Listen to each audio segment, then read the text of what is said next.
So this enormous structure that we've got here, is this the Roman wall?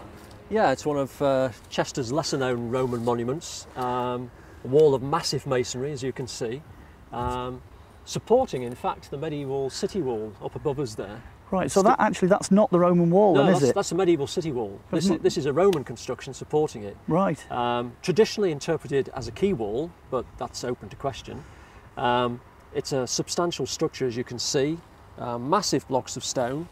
The only investigation that has taken place so far actually took place over 100 years ago in 1884, right, when the alterations and repairs to the north wall, as you know, produced all those Roman tombstones. That started a debate about the age of the walls of Chester and set in train a number of investigations.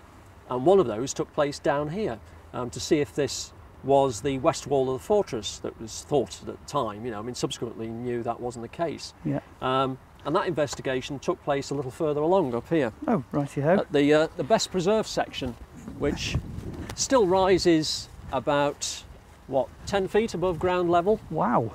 And where this railing off bit is, they did an investigation. Unfortunately now it's rather overgrown with vegetation, but they did an investigation here, went down 15 feet below our feet, and then they had to stop because of the ingress of water. Right. And at that point they'd just come across the point where there was a plinth, an offset course. So clearly there's 10 feet of wall above ground, there's at least 15 feet of wall below ground, and probably at least another 10 feet in order to get a solid foundation. So it's a massive structure, it's a massive structure, it's a massive structure, it's a massive, stacked up by concrete. Wow. It has some interesting features on the front. If you look at it now, it has this sort of stepped appearance. And that's mainly because blocks have fallen off over the centuries, and we've just walked over a few as we come up here. But originally it would have been a vertical face, but it has, at regular intervals along the front, what are being called pilaster-like buttresses. I mean, they're so slender they can't be performing a structural function.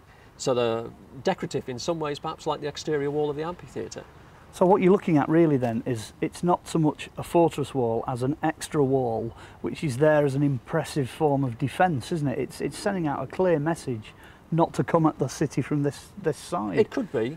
Traditional interpretation is a quay wall, but there are problems about what we know these days from information about sea level changes and so forth, the depth of water that would have been in this part of the Rudi racecourse at the time.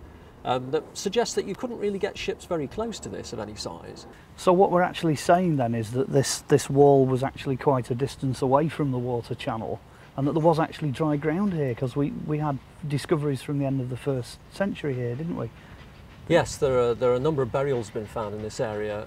In fact, a couple just over there in the racetrack itself, below where the racetrack is now, at such a depth that it suggests that if that was dry land, which is only a short distance away, it's hardly likely that here you have a depth of water sufficient to get large ships up against the face of this supposed quay wall. Right, and of course the wall itself is absolutely gigantic, isn't it? Statistically, the size involved. Yeah, I mean, goes down at least 15 feet below present ground level. It's 8-9 feet thick. It stretches for about 300 metres. It's been traced from this spot here as far as the Watergate. So in terms of the effort involved, it's like building half of the entire circuit of the fortress defences again in this stretch. So really, in a sense, if we're searching for a super fortress, this is the hard evidence of that super fortress, isn't it? Because it really is monumental in its scale. It's a very impressive monumental structure. It doesn't really seem to make sense as a quay wall. So what is it, you know? We don't know what it is. We don't know what it is. Is it a defensive wall? Is it to be a magnificent facade for some structure behind it? You know, these are questions we've still got to answer.